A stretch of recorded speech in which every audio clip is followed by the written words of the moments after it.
emerged into one of the NBA's best spark plugs. As a Super Six man, he came off the bench last year to register career highs in almost every statistical category. He averaged 14 points per game, shot 78% from the free throw line, and nailed 98 baskets from three-point land. And when it came time this summer to talk about a new contract, the Knicks rewarded John Starks with a long-term deal. Well, John has just pulled himself up from being a grocery bagger to being a really great pro. And the thing that makes him so good is he plays every night. Now, his shot may not be falling, you know, he may be hurt, but the one thing we know about him, and we've seen about him in a couple of years, is he gives it 100% all the time, every night, and that has made all the difference. He was worth investing in long term. Every player from a point guard to a power forward loves to take the three-point shot and hit it, but very few players do it as well as John Starks. A matter of fact, one game last year, he rewrote the Knicks record book by going 8 for 15 against the Chicago Bulls. I got in the groove. I think I hit my first one. Then after that, it was just like, you know, I felt like I couldn't miss, and I didn't know that I took 15 three-point shots, but after looking at the stats, I guess I did. Do you ever think about how often you're shooting from downtown during a ball game, or does it just come to you intuitively? I think it just comes to me. I really don't think about it. It depends on what point of the game and what type of situation that I'm in. If I'm behind the three-point line and a guy kicked me the ball, I'm going to shoot that shot. You know, I pretty much don't think about the shot, because once I start concentrating on the three-point shot, I usually end up missing it. What makes Starks difficult to stop from the outside is the fact you have to respect his ability to drive to the basket with a vengeance. His powerful moves and fearless style earned him an invite to the NBA All-Star Weekend last year, where he finished 4th in the slam dunk competition. It was an experience he cherished. It was great from the standpoint that I was at the All-Star game and got to meet a lot of players there, and it's just a feeling that, you know, some of these players that have an experience in a lifetime, and I was just fortunate enough to be there and got to mingle around with some of the players and had a lot of fun. There's another piece of ammunition in Starks' arsenal, his desire to play defense and play it effectively. Basically, I just try to deny my man the ball and get him frustrated, you know, so once he catches the ball, he'd be over anxious about shooting the ball. When you're playing well defensively, does that trigger your offense a little bit?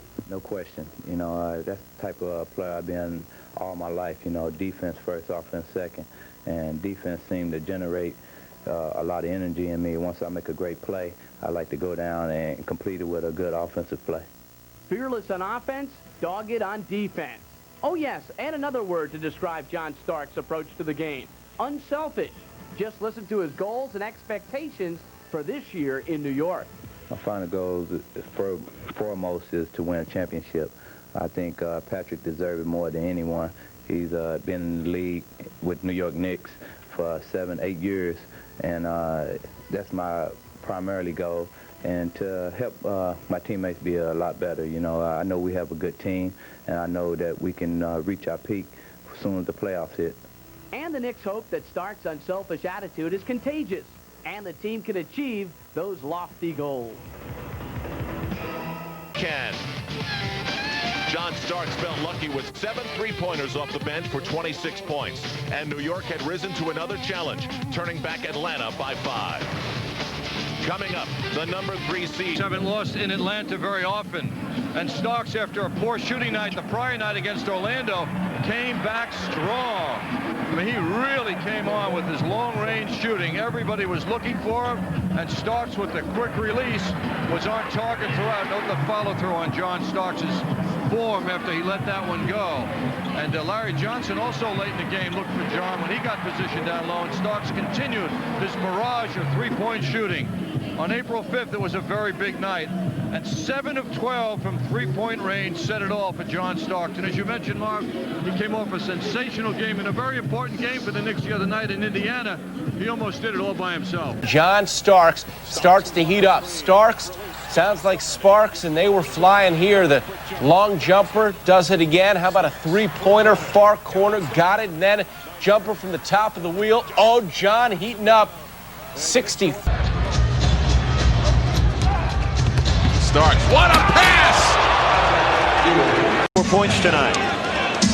Knicks complaining about illegal D. Meanwhile, Ewing, a one-man wrecking crew. Very low score. Oh, yeah. John Starks off the bounce, the reverse jam. Oh, yeah. That was beautiful because What I haven't seen much of is the 1-foot takeoff shake, and that everything's a 2-foot takeoff. Even Starks is another 2-foot takeoff. Oh, big. Again, he went to the bounce. I wonder if the judges will deduct anything because they've seen that dunk so often tonight. Yeah. 43.1 for John. 0.4 is the number to beat for John Starks. Yeah. Off the floor, then the backboard, and the reverse. Starks for three. Yes. Starks from downtown. He's back against Rivers. Knicks have no trouble with it. In fact, Starks is open. Yes. Well. Starks again. Starks tried the spin, but Burton did not go for it. Shot clock at 2.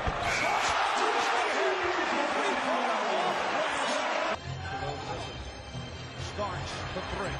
Well, he's off the bench and connects again. Williams. Starks for three. Yes! That was time in the end. Rivers for Mason. Starks for three for the record. Yes! Hitting another three-pointer that is a new on Starks.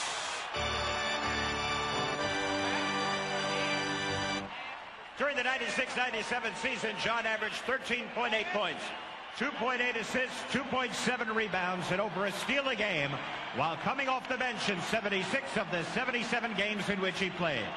Congratulations, John, and thank you, Satch.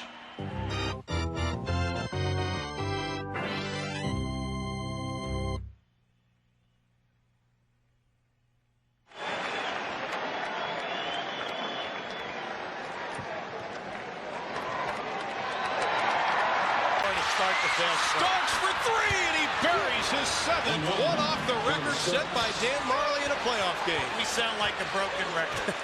Stolen. Bonner gets it up to Starks on a Keene, and he slams it over Elijah. Oh, my goodness. What a play by John. We're down to 50 seconds left in the fourth quarter. Starks. Yes! What a move by Starks, who was able to sky to the basket. The Bulls call for time.